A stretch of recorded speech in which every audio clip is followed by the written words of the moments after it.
กับผมนักเรียนในร้อยอิทธิพัฒน์ไม่ทราบผมชั้นปีที่3ปวช1เลขที่23ครับทัศนสัญญาณผู้นำอากาศยานบนเฮลิคอปเตอร์การบัตรดังต่อไปนี้ 1. จะแสดงตนให้เข้ามา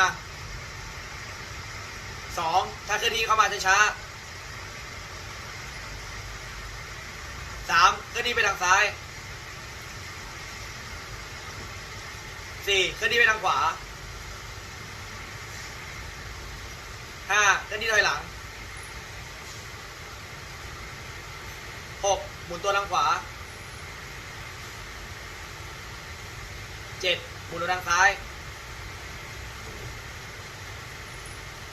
8. หมุนตัวอยู่กับที่ 9. ลงไปไหนช้าๆ 10. ท่าทรงตัว 11. ท่าดับเครื่อง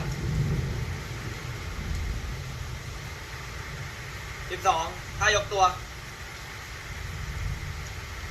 13. ท่าตอบรับ 14. ท่าไม่ตอบรับครับ